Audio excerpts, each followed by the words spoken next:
So I lost my job I never knew I had. There go the employee benefits. But hey, at least I got free baby wipes out of the ordeal. And our next story. You look like you're 16. What makes you think you know anything about beer? So this happened about a year and a half ago when I was a bartender at a high-end restaurant. This isn't all verbatim, but the exchange is as good as I can remember. I've been working at this place for over a year and had worked my place up to shift supervisor, bar manager. I was 19. One day I was set up at the bar drinking with one of our regulars and a few colleagues that had the afternoon off, and a man came up to the bar to order.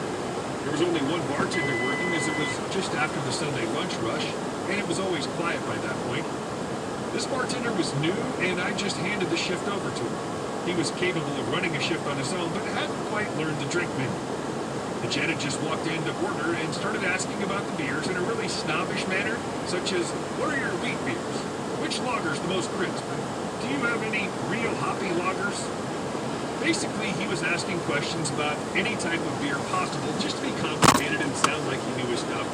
No one really comes in asking those types of questions if they don't have a specific flavor profile in mind. You only typically ask about wheat beers if you want a wheaty beer. And you only ask about crisp beers if you want a refreshing lager, and only ask about hoppy lagers if you're into IPAs. Anyway, I overheard this and offered my own guidance as the poor recruit was looking at me like a deer in the headlights. I just ran through the menu and suggested the correct drinks for his questions, to which he just exhaled through his nose and right out said, "You're about 16, shouldn't even be drinking here. What makes you think you know about beer?" I'm a polite person, and I'm really not a fan of unnecessary conflict, so I didn't offer any wisecracks or smugness. I just told him, I heard you asking some pretty tough questions, and new recruit's name just started last week.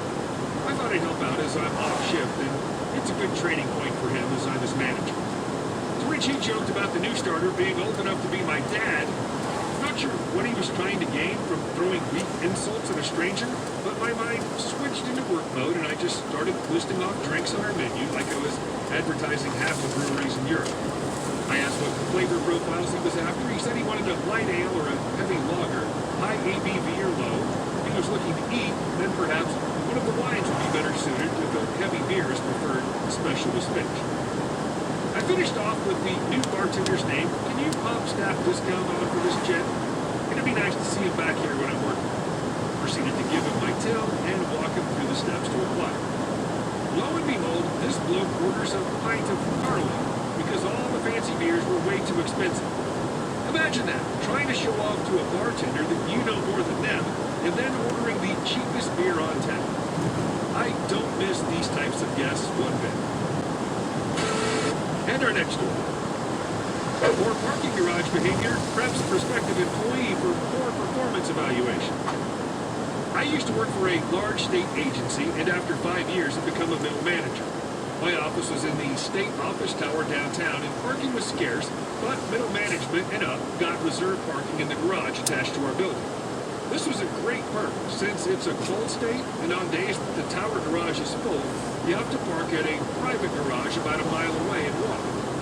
One day I had to run a few errands and pulled up to the garage a little later than usual. By the time I'd gotten there, the sign on the garage said it was full, but I had a badge that let me go in anyway and drive down to my reserved spot. There was a man at the gate who was trying to get in despite the sign that said it was full. When I realized he didn't have a badge, I backed up a little bit and honked my horn to let him know he could back up. This infuriates him. He gets out of his car, flips me off, hurls a few choice words my way. As he backs up out of the spot, I pull up to the gate and he yells some more words my way about how stupid I am and that I can't read that the garage is full. I ignore him and assume he's just some guy there to have a meeting at one of the dozen or so agencies in our building, and I park my car. I get to my desk and get an email from HR that one of the upper managers was sick and that I needed to cover down on some interviews. Interviews in our agency start with a group of prospective employees working on a small project together, and then the candidates sit in front of a panel individually. I walk into the room where all the candidates are sitting, and there I see him, parking chart. I was in my car, so he didn't get a great look at me, but I knew exactly who it was. The candidates introduce themselves and get to work on their small project.